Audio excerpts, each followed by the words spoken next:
장석순. 네. 아프다고 하여서 무릎 인공관절로 치환술을 시행했던 환자입니다. 환자는 무릎하고 척추를 주민번호 앞자리 어떻게 되시나요? 49 0712 0711이요. 네. 완전한 대전화 발생해서 고관절이 위쪽으로 올라가 있는 어디로 전화하세요? 내원이기 때문인데요. 그래서 이 현상에는 비정상적인 관절 관절염이 발생할 수 있습니다. 저희가 앞서 말씀드렸다시피 단순 방사선 사진에서 일부는 보이지가 않기 때문에 정상 위치를 보시면 골반과 대퇴골두 사이에 검은 영상이 있지 않습니까? 이 간격만큼 보고요. 그리고 형상. Hello! Kumusta mga kasangkayan? Ngayon ay galing ako ng hospital, clinic. Nagpa-yearly check-up ako ng aking cholesterol plus blood pressure plus sugar. Pero yung sugar ko, permanente siya, wala talaga. Isinasali lang siya sa yearly check-up ko ng doktor. So, palaging wala yung sugar. So, yung lang ang meron lagi. Yung blood pressure ko naman, permanente lang naman siya. Nung una kasi pagpa-check up ko mataas, kaya inanuhan ako ng gamot. Pero yung cholesterol ko yun talagang meron laging kaya may maintenance na ako. So yan, hindi pa ako kumain ng umaga, ngayon gutom na ako. So yun, Diyos ko, ang daming daming bayarin dahil Saturday daw ngayon, medyo mahal, sabi nung doon nagsingil Saturday.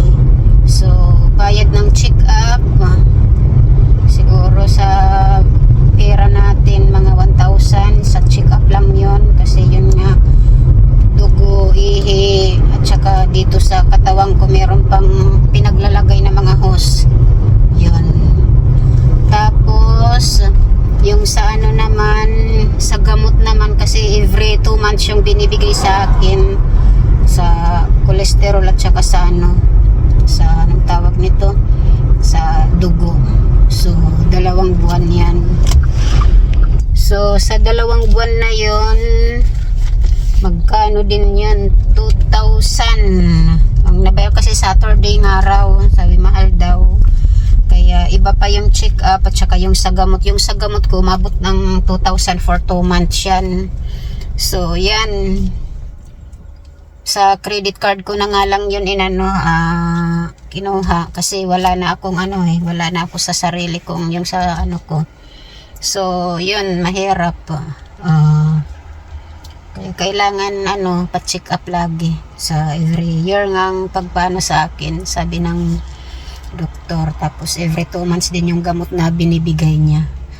So yun, kahit wala nang kailangan bilhin, kailangan magpa-check up yun para ma-monitor, sabi ng doktor ko.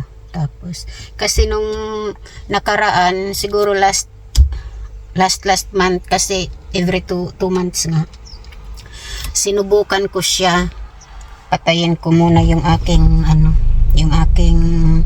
anong tawag nito, ang aking sasakyan. So pinatay ko muna ang aking sasakyan habang nakaparking naman ako, pero malapit ako sa bahay. Tapos, nung nakaraan kasi, sinubukan ko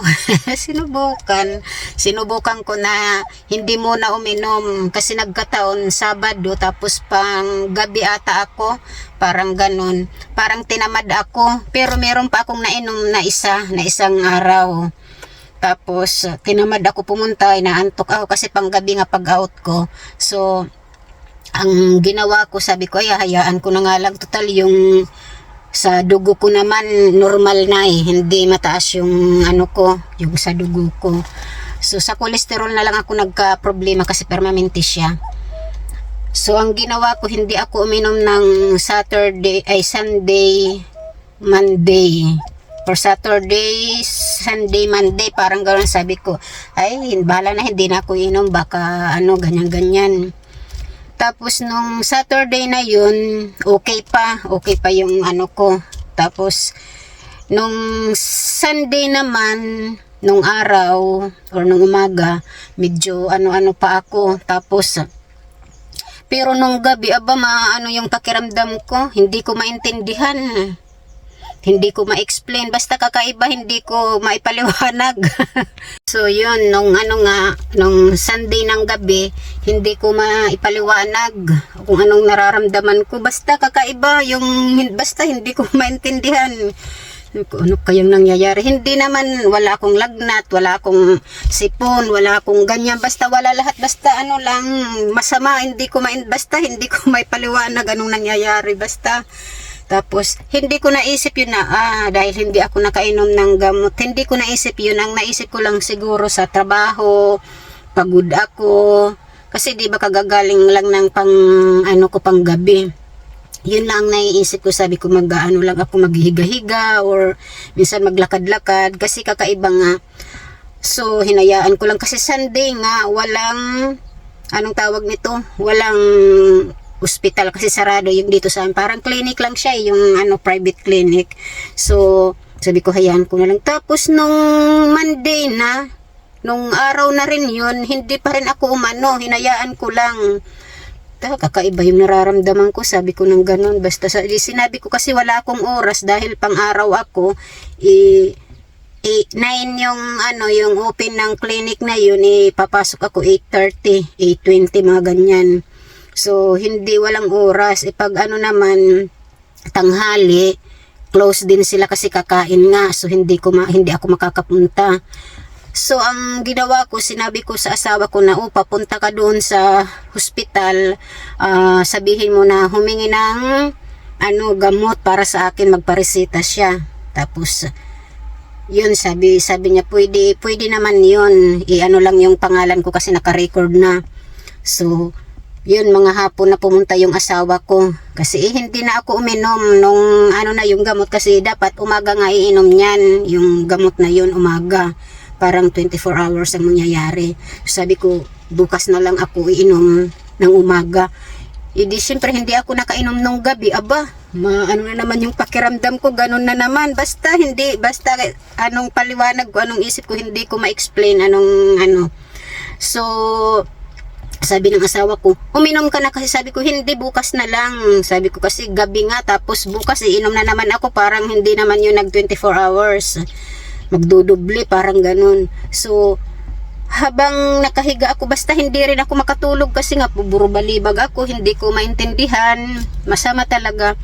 Ang ginawa ko, sabi ko, naku, ang oras, bakit ang tagal, bakit hindi na mag-umaga? So, kinaumagahan, siyempre madaling araw nagising na ako. Gusto ko nang yung oras na yun. Pagdating ng 6 AM, yun,